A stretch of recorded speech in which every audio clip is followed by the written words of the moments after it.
Merci Seigneur, acclame Dieu, acclame Dieu.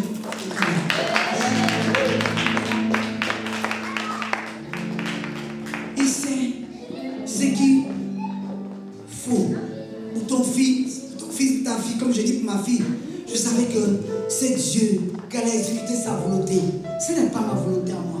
Tu prends une décision, mais après c'est Dieu qui contrôle les choses. Je ne peux rien contrôler. Je vous ai déjà dit. Je vous ai dit que comme j'étais converti, quelquefois Dieu me disait, je n'ai pas besoin d'attendre l'homme qui est venu avec moi. Je n'ai pas besoin d'attendre mon père, ma mère. Je n'ai besoin d'attendre personne. Je peux avoir 200 000 dans la main. Je peux avoir 3 000, je ne sais pas. 500 euros, 6 000 euros. Si Dieu me dit que tu vas le donner à quelqu'un, je dis sur mon Seigneur, j'ai entendu ta voix. Tu m'as dit, je vais le donner à quelqu'un. Je ne connaissais pas l'avarice. J'ai dit, tu m'as dit, moi je sais quelque part que tu vas me montrer à qui je vais le donner. Et quand Dieu me montre le coin, je prends, si il faut à pied, s'il faut en taxi, il faut en voiture, je ne sais pas. Je vais devant la personne, je lui dis cette enveloppe c'est pour toi. Et la personne même étonnée, vous êtes sûr, mais je ne vous connais pas, mais il y a quoi dans l'enveloppe? Il commence à avoir peur, je dis moi c'est pas mon problème, tu ne regardes pas tant que je n'ai pas tourné le dos. Parce que je n'ai pas besoin du remerciement de la personne. La seule personne qui peut apporter ce remerciement, c'est Dieu, acclame ton Dieu. Toi t'attends quoi?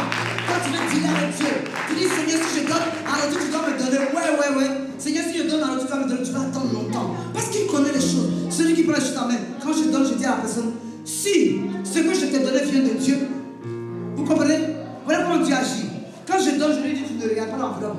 Tu ne me connais pas, mais moi je m'en vais. Quand je m'en vais, Dieu me prouve que ça vient de lui. La personne prend l'enveloppe, quand il ouvre l'enveloppe, c'est ce dont il a besoin. Mais toi, tu es assise là, quelquefois l'église a besoin d'argent. Vous savez ce qui s'est passé tout élément? Même la salle, on ne pouvait pas payer.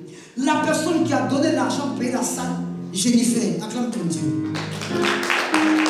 Quand j'ai vu le nom de Jennifer sur le PayPal, j'ai dit non, peut-être c'est une autre Jennifer, je me suis trompé. J'ai appelé sa soeur, je lui ai dit, ta soeur Jennifer, ou bien c'est une autre Jennifer que je ne connais pas. Peut-être c'est Jennifer de Californie. Parce qu'il y a Jennifer en Californie aussi, l'actrice. Peut-être que c'est elle qui a mis l'argent.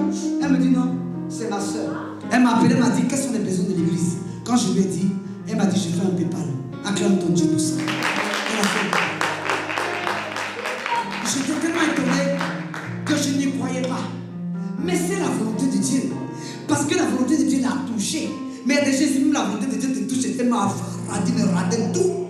Donc la volonté de Dieu te dit, oh pardon, pousse-toi à volonté. Laisse-moi marcher. Laisse-moi aller gagner mon argent. Moi, je suis une femme d'affaires, je suis un homme d'affaires. Mais j'ai mon salaire. Donc laisse-moi gagner. Je ne vais plus te voir là-bas. Loulou, je ne vais plus te voir là-bas. Ok? Tu dis, non. Moi là où je suis, mes affaires marchent. Mais Dieu te laisse le temps. Il dit, et puis fais comme ça. Ma fille, ça marche, non? Ok. Et puis il dit, ben oui, c'est pour ça que je n'ai plus besoin de toi. Mais qu'est-ce que je fais avec toi? Mon pauvre, ça marche. Hein? Tout le monde même. Hein? Ton travail. Ben oui, mon travail, je suis toujours dans mon travail, je m'en fous, moi. Il te laisse le temps. Donc toi, tu es tellement avant que tu es constipé de l'avarice. Acclame ton Dieu. L'avarice te constipe. Tu veux flatter Dieu. Toi, la mafia se trouve en Italie. Toi, tu l'amènes en France ici, la mafia. T'es plus que les Italiens. C'est la même qui connaissent la mafia. Et puis qui égorgent avec la mafia. Tu vois? Et puis ils s'en vont devant tous les magasins. Ils disent, ouais, voilà, à partir de ça. Non, si tu me payes chaque fin du mois, même les mafieux prennent l'argent. Va en Italie, tous les restaurants qui sont là-bas. Les mafieux, moi-même j'étais dans un restaurant d'une dame que je suis allé préparer. Le mafieux, un vieux fatigué. Il a quitté Sicile. Il est venu. Je dis, mais qu'est-ce qu'il fait là? Elle dit, il vient prendre sa dîme. Il dit, ah bon? Elle dit, oui. Tout ce qu'on a fait comme activité, il va vérifier le cahier. Je dis, mais c'est lui qui paie le loyer. Elle dit, non. C'est pas lui qui paie le loyer. Mais il vient prendre sa dîme. Donc elle a compté, elle a donné au mafieux. Donc elle avait gardé depuis l'enveloppe. Ça veut dire que tu gardes l'enveloppe depuis le jour n'est pas venu, le jour qui vient. L'enveloppe là, ça ne doit pas être plat comme ça. Mais toi, tu viens nous flatter avec des tout plat. Et puis pour payer le loyer, on a des problèmes. C'est pas notre maison. C'est la volonté de Dieu que tu donnes. C'est la volonté de Dieu que tu payes ton loyer. C'est la volonté de Dieu que tu payes la maison où tu es assis. C'est la volonté de Dieu que le siège où tu es, où toi-même tu pètes dessus. C'est la volonté de Dieu que tu donnes quelque chose pour que nous puissions avancer. C'est comme ça que Dieu travaille. Je dirais la vérité maintenant. Parce que pour que Jennifer, qui ne vient même plus à l'église, que Jennifer appelle sa soeur pour demander quels sont les besoins de l'église. Et puis elle donne, pendant que toi tu es assise là, Après, tu joues au ballon maintenant. Tu es devenu, tu n'es même pas le goal pour arrêter le ballon. Ça veut dire, toi, tu es au centre, je ne sais même pas comment jouer au ballon. Je suis tombé l'affaire. On continue, on acclame Dieu.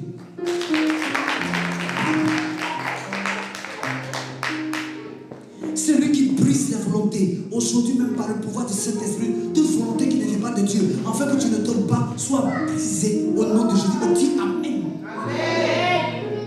Dis Amen. Tapez-moi ce Jonathan. Toute volonté qui ne vient pas de Dieu, je viens de dire que toute volonté qui ne vient pas de Dieu, qui pousse les gens à ne pas bénir l'œuvre de Dieu, est brisée et dis Amen. Tapez du fort, d'un garçon bien une fille. Pas le fort. Amen. Amen. On acclame tout le monde, acclame ça. Mais tu vois comment tu travailles? La volonté de Dieu, tu es assise. On dit acclame Dieu. Moi, je ne vais pas acclamer. Je dis acclame Dieu, le roi des rois, l'éternel des armées, celui qui combat, celui qui combat.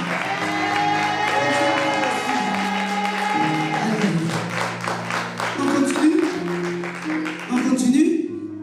Il sait ce qu'il brise toute volonté qui ne vient pas de lui. Il sait ce qu'il faut pour te soumettre à lui et te soumettre à toi-même d'abord. Parce que tu dois te soumettre à toi-même d'abord. Tu dois accepter les choses et puis maintenant tu te soumets à Dieu. Est-ce qu'on est d'accord? Donc il sait déjà ça. Il sait les choses à l'avance. C'est chaud. Il sait les choses à l'avance. Il sait ce qu'il faut. Il sait ce qu'il faut pour te guérir. Dieu sait ce qu'il faut pour te guérir. Dis à ton frère, ta soeur, Dieu sait ce qu'il faut pour te guérir.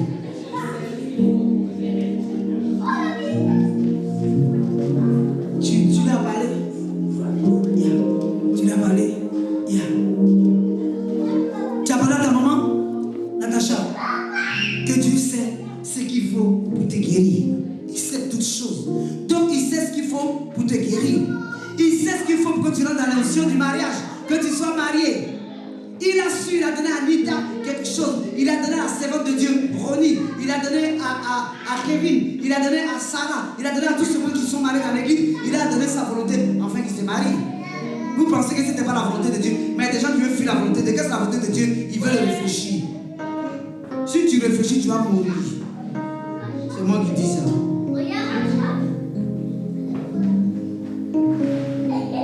Tu réfléchis. Tu réfléchis. Tu réfléchis. C'est fini, tu réfléchis. Maintenant, c'est bon. Je fais mon pouce comme ça. C'est bon. Si c'est comme ça, fais ton pouce aussi. Si c'est bon, fais ton pouce. Si c'est pas bon, fais comme ça. Regarde, fais comme ça. Alléluia. Il faut de temps en temps qu'on puisse rire, c'est important. L'onction, c'est pas pour moi, de temps en temps, je mets tout le jeu dedans quand je prêche la parole de Dieu. Ça, c'est le pouvoir que Dieu m'a donné. Il sait ce qu'il faut faire, il sait qu'est-ce qu'il faut faire, pour te bénir. Et où il sait où tu dois te retrouver, où tu dois être. Dieu connaît tout. Il y a des gens, ils savent se promener. Je l'ai fait aller se promener. Ma soeur et son enfant doivent venir ici. Le jour qu'elle voulait passer son permis, elle s'adressait à moi. Je lui ai dit voilà, le diable, voilà le sillage qu'il va faire. Si tu marches sans ça, voilà. Elle a fait, je dis, tu vas arriver à un stop. Arriver dans le stop, le monsieur va te dire avance, n'avance pas. Je dis non, c'est un stop. Et c'est ce qui s'est passé. Aujourd'hui, elle a son permis. Même le fils qui crie amen, Dieu lui a donné son permis aussi, gloire à Dieu. Amina a son permis, gloire à Dieu. Qui a encore son permis? Angèle aussi, c'est vrai, elle a sa petite tortue. Elle a pris la petite tortue, sa petite voiture toute petite, mini. Je regarde, je dis, elle dit non, pour le moment, je préfère prendre ce qui me sied. Ça veut dire que c'est petit comme elle-même. Donc elle a petit comme elle-même, c'est dit, pourquoi je prends grand? Moi, je ne suis pas grande. Je suis encore bébé. Donc elle a pris ce qui sied avec elle. Que Dieu te bénisse. Que Dieu bénisse tous ceux. Et que Dieu donne des permis à tout un chacun. Livia a son permis aussi. Que Dieu te donne ton permis, ma fille. Amen. Alléluia, que Dieu te donne ton permis aussi. Amen. Que Dieu nous donne le permis à notre maman. La maman des jeunes. Alléluia. Donc, quoi que faire? Là où tu es, ça vient de Dieu et c'est Dieu qui t'a placé à l'endroit. Tu ne peux pas aller chercher notre volonté et c'est pas vrai. Toi, Toi, tu n'as pas rendu témoignage non plus. Parce que tu savais que Dieu a changé. Ça veut dire que tu as 2 filles. Tu as permis comme à Antonia a rendu le témoignage aujourd'hui. Tu auras un beau garçon, acclame Dieu pour elle. Kevin a dit, c'est vrai, je joue au ballon avec les filles, mais quelquefois elles se puissent. Je veux jouer au ballon avec un garçon. Il a dit à Dieu, Dieu a entendu sa voix. Vous n'avez pas vu le jour où il était sur le terrain, comme il jouait, et puis il était réveillé. Il dit, un garçon pour jouer au ballon, un garçon pour jouer au ballon. Et Dieu a écouté sa voix. Dieu lui a donné un garçon dans la Dieu. C'est pour dire que Dieu contrôle tout. Il contrôle tout. Alors, il voit toujours chaque problème avant qu'il ne soit, qu'il se produise. Toi, tu penses que tu as des problèmes. Oh, j'ai des problèmes. Ça ne va pas aujourd'hui. Mon patron ne m'a pas payé assez. Aujourd'hui, je n'ai pas d'argent. Aujourd'hui, c'est ça. Aujourd'hui, je ne sais pas comment aller à l'église. Aujourd'hui, je ne sais pas comment prendre le métro. Toi, je vais te dire qu'avant que les problèmes se produisent là, c'est toi qui pleures. Parce que Dieu connaît à l'avance. Acclame ton Dieu. Mais quand tu pleures, quand tu refuses, tu donnes autorité au diable. Tu lui fais comprendre que c'est lui qui est plus fort que Dieu. Ne donne jamais raison au diable. Donc les situations, tu dois dire, Seigneur, je sais que tu as déjà vu. Seigneur, tu as déjà vu ce qui est en train de se produire, ce qui est en train de se passer. Et je connais les choses. Et je sais que tu vas le faire. Alléluia, on continue. Donc suivez peut-être mon message. Donc tu dis attention à ton frère. Il voit toujours chaque problème avant que cela se produise. Alléluia. Comme ce que l'enfant a dit. Ça veut dire où tu ne t'entends pas Dieu et t'attends là-bas. Alléluia. Et donc, il est le maître et il est le vigneron. Alléluia. Il est le maître victorieux. Il est le vigneron qu'on peut utiliser. Il est utilisable à n'importe quel moment. C'est pas comme tu vas allumer ton ordinateur va dire je rame. Non. Dieu ne rame jamais. Dès que tu appuies le bouton c'est la prière. Dès que tu pries, il est déjà au contrôle. Donc il nous ramène à notre besoin, à avoir besoin de lui. Dieu nous ramène à avoir besoin de lui. Parce que tu as beau fuir. Parce que, écoutez, moi je commence à m'interroger, je me suis dit, Seigneur, des gens qui ont connu l'onction, je vous dis la vérité, des gens qui ont connu l'onction, qui sont tombés conformistes, qui ont craché, qui ont pété, qui ont fait tout. Et puis ils ont regardé jusqu'à ce point. Donc hier je m'interrogeais, je dis, mais Seigneur, il y a un problème. Il y a un problème, il dit non. Quelqu'un qui a reconnu l'onction, il peut rétrograder peut-être pour, je ne sais pas, je donne un chiffre comme ça pour un an, mais pas plus. Parce que le sel va revenir. Dieu a le contrôle. Donc ne vous inquiétez pas, celui qui est parti va revenir. On n'a pas à s'inquiéter. Et je dis la vérité, Dieu m'a parlé tranquillement hier. Il a dit, pourquoi tu t'inquiètes? Il a connu l'onction. L'onction, c'est comme si tu avais mangé. Tu as mangé de nourriture succulente, tu as mangé de nourriture qui est bonne. Mais tu vas retourner aller le manger encore. Et si tu as dit, oh, comme la nourriture était bonne, je ne veux plus, je vais aller chercher ce qui n'est pas bon. C'est faux. Tu vas revenir encore. Parce que tu auras besoin de lui. Tu vas créer des situations où tu auras toujours besoin de lui. Dis à ton frère, Dieu va créer des situations où tu auras besoin de lui. Tu auras besoin de lui. D'abord, on ne fuit pas la face de Dieu. Qui fuit la face de Dieu? Toi, t'es qui pour fuir la face de Dieu? Depuis le sein de ta mère, avant que tu descendes dans le sein de ta mère, il a dit d'avec quelle possession. En fait, c'est lui qui t'a fait descendre dans le sein de ta mère. Quelquefois, même le diable fait descendre. Mais lui-même, comme il a le contrôle sur le diable, il détourne la situation. Alors, il te prend. Il dit, toi, le diable, c'est pas ton élément. Moi, je le récupère.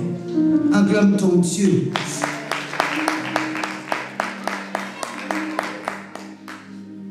Souvent, quand je ne fais pas ce que je fais ici. Alléluia. Il y a des choses que je dois faire ici et je ne les fais pas. Et ça, ce n'est pas bon. Et quand je ne le fais pas, Dieu m'interpelle pour me dire, toi, ce que tu fais, tu dois le faire ici. J'ai vu des gens, ils ne donnent pas. Hein. Mais quand un païen les appelle, là tu dis, tu peux me passer 20 euros, tu peux me passer 50 euros, 5 euros, ils passent facilement. Mais dans l'œuvre de Dieu, je leur voulu que tu passes aussi. Si tu veux passer aussi, passe. On va te rembourser. Dis à ton frère, il faut passer aussi dans le plan. Alléluia.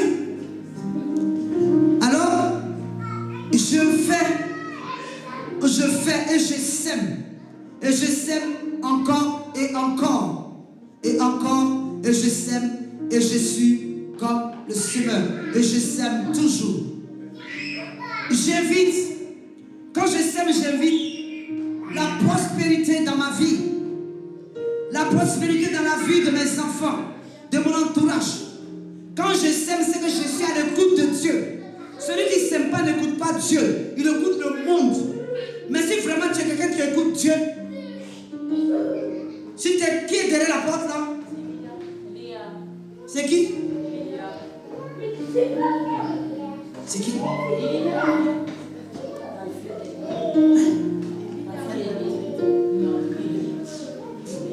Ah, elle était là. Mais je ne l'ai pas vue. Elle était assise où? Ah, ok. Ça va mon bébé? Dis bonjour mamie. Je ne l'ai pas vue. Je pensais que vous n'êtes pas venu avec elle. Donc après, je lui ai posé la question. Alors, celui qui sème, c'est celui-là, justement, qui écoute la voix de Dieu. Vous savez, quelquefois, moi je prends la peine de partir dans d'autres églises pour écouter un pasteur enseigner. Il y a des gens qui n'écoutent pas. Pour écouter un pasteur, comme je dis, un pasteur enseigner. Pour écouter un prédicateur apporter la parole. Pour écouter un enseignant. Pour écouter un pasteur, pourquoi pas. Quelquefois, j'essaie d'écouter même des gens, des philosophes, pourquoi pas. J'essaie d'écouter toutes ces choses-là pour voir quelle est la vie, qu'est-ce qu'ils sont en train de dire. Et ça, je voulais te dire, j'écoute les leaders prêcher la parole et dire quelque chose. Quelquefois, je vais dans les enseignements des hommes d'affaires et des femmes d'affaires. Alors, un jour, j'étais dans un enseignement d'hommes d'affaires et de femmes d'affaires. Et ça, c'était en Californie. Et c'était dans une salle. Et quand je suis arrivé dans la salle, les hommes d'affaires ont dit, quand tu dois faire des affaires, où tu sais que ces affaires vont te rapporter de l'argent. Donc je continue. J'ai mis le message ici. Des gens d'affaires. Et donc, ils doivent nous enseigner que le meilleur, j'ai écrit le meilleur endroit pour s'aimer. Le meilleur endroit pour s'aimer et pour s'aimer une entreprise est autour d'un problème. C'est comme ça qu'ils ont commencé. Il dit pour s'aimer quelque part, c'est autour d'un problème que tu s'aimes. Ça veut dire quand tu viens, tu veux posséder le terrain de quelqu'un, tu crées un problème. Et puis quand tu crées le problème, tu possèdes son terrain. Parce qu'il a peur, tu possèdes son terrain. Quand tu veux construire un immeuble, tu viens, tu mélanges tout le monde dans l'immeuble et tu penses qu'ils disent que c'est le meilleur endroit. Donc il faut que tu crées des problèmes. Et quand tu crées des problèmes, tu arrives à faire des affaires à l'endroit. Ça veut dire que tu mets ton argent et tu investis ton argent. Et quand ils ont commencé à parler, ils ont dit le meilleur endroit pour mettre l'argent, c'est dans les pompes funèbres. Qui connaît les pompes funèbres? Pompes funèbres. Qui connaît les pompes funèbres? Où on amène les morts, on se met les laver, je ne sais pas quoi. Tu ne connais pas? Où on met les morts? On dit où tu dois investir, c'est dans les cimetières. C'est ce qu'ils ont commencé à dire. Ils disent parce que les cimetières, on a toujours besoin de quelqu'un au cimetière. Donc tu as toujours l'argent quand tu gères un cimetière. Tu as toujours l'argent quand tu gères une pompe funèbre. Vous comprenez? Et c'est ce qu'ils ont dit. Et c'est des endroits où tu as de l'argent. Ils ont parlé de pompes funèbres, ils ont parlé du cimetière, ils ont parlé encore, j'ai tout noté. Il dit que le cimetière ne manque jamais de clients.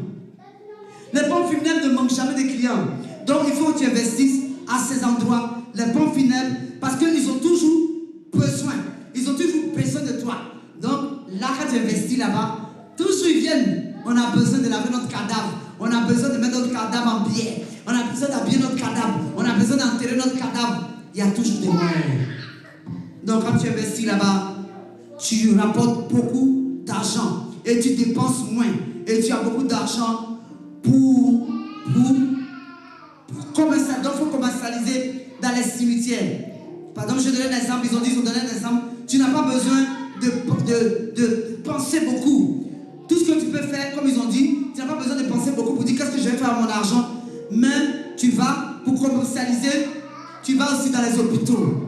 Ils ont parlé de cimetières, ils ont parlé de pompes funèbres, ils ont parlé d'hôpitaux. Parce que tous les malades sont à l'hôpital. Donc, si tu investis dans l'hôpital, tu as beaucoup d'argent. Acclame ton Dieu. Alors, tu as acclamé tout Dieu. Pourtant, je te dis que c'est les païens qui ont parlé. Ah bon? ton Dieu. Pourtant, j'ai dit que c'est les païens qui ont parlé. Donc, quand tu es d'accord, quand tu veux faire des affaires, tu mets dans les cimetières, tu mets dans les hôpitaux, tu mets dans les tombes, je ne sais pas, dans les pompes funèbres. Donc, ce sont les hommes d'affaires qui ont prêché ça. Ils ont dit, c'est là-bas qu'il y a de l'argent. Alors, quand j'ai commencé à écouter ça, je me suis dit, mais qu'est-ce que je fais? Le Seigneur dit, tu es venu pour écouter. Quand ils sont en train de te dire que c'est là-bas que tu as de l'argent, dans les hôpitaux. Donc, il faut qu'il soit. Il faut que tu aies la réponse du marketing que tu es en train de faire. Cette réponse, c'est dans les pompes funèbres, dans les hôpitaux, que tu as la réponse. Que tu n'as pas besoin de commercialiser dans les salons, je ne sais pas comme ce qu'Abida fait, mais les salons funèbres, tu investis dans les salons funèbres, on s'assoit pour prier, et puis on met le mort, on le met comme ça, et puis pour prier. Là-bas aussi, il y a de l'argent. Donc il y a de l'argent, et il y a toujours des clients, et les clients ne manquent jamais, et c'est vrai. Les clients ne manquent jamais parce qu'il y a toujours des morts. On est d'accord? Donc tu auras toujours des clients parce qu'il aura toujours des morts. Alléluia. Et j'ai retrouvé le message et c'est ce que je suis en train de te prêcher aujourd'hui parce que quand ils ont parlé, je l'ai trouvé. Après, afin de financer et d'apprendre aussi, ils te disent, afin de financer et d'apprendre que c'est là-bas nous trouvons de l'argent. Parce que ceux qui ont, c'est ce qu'ils ont pensé. Ça, c'était les hommes d'affaires qui ont pensé. Et on le sait, autant que ce n'est, comme j'ai dit, ce n'est que leur pensée à eux. Alléluia. C'est leur pensée à eux. C'est leur pensée à eux. Et quand tu demandes un prêt, tu as finalement les prêts pour ce genre d'association. Et les païens, les mystiques sont dedans. Mais moi maintenant, je viens de te parler de celui qui apporte la guérison avant que tu te rentres à l'hôpital. Je viens de te parler de celui qui te ressuscite avant que tu ne meurs. C'est celui-là, c'est le Seigneur qui va te parler. Ils n'ont pas avoir les cimetières. Ils n'ont pas avoir les hôpitaux. Mon Dieu est plus grand que les hôpitaux. Est plus grand que les cimetières. Et je dis la vérité par mon Dieu. Moi, je n'investis pas dans les cimetières. Moi, je n'investis pas dans les tombes. Mais j'investis dans la maison de Dieu. La maison de Dieu, si j'investis, j'ai la guérison, j'ai le pouvoir et j'ai la puissance de Dieu. Aïe, aïe, aïe. Et si je fais des affaires, les affaires que je fais, je les confie à Dieu. Je ne les mets pas dans des cimetières. Parce que le cimetière, avant que j'arrive au cimetière, Dieu me guérit. Acclame ton Dieu. Avant que j'arrive à l'hôpital, Dieu me guérit. Dieu ne laisse pas la maladie durer longtemps. Femme, va avec la guérison de Dieu. Avant, parce que le projet, c'était de t'amener au cimetière. Parce que c'est eux qui gèrent les cimetières. Mais mon Dieu ne gère aucun cimetière. Parce que celui qui ressuscite, et celui qui délivre, et celui qui guérit, acclame ton Dieu. Pour que tous les jours, et acclame ton Dieu. Acclame ton Dieu. Acclame ton Dieu. Acclame ton Dieu. Et j'ai dit, avant que tu arrives à cet endroit, Dieu apporte la guérison. La guérison. La guérison. Puis dis la guérison, la guérison. Par Dieu, la guérison. Saute-dis la guérison. Saute-dis la guérison. Saute-dis la guérison. Saute-dis la guérison. J'ai dit de sauter, t'es fatigué de la vie ou quoi? Saute-dis la guérison. Saute-dis la guérison. Saute-dis la guérison. Quelque chose va se passer. La pauvreté est une maladie aussi. Saute, saute, pour que tu sois guéri de la pauvreté. Saute, saute, saute, sois guéri de la pauvreté. Sois guéri de la pauvreté. Sois guéri de la pauvreté. Saute, saute.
prier pour dire qu'elle a fait un bon culte ou il a fait un bon culte.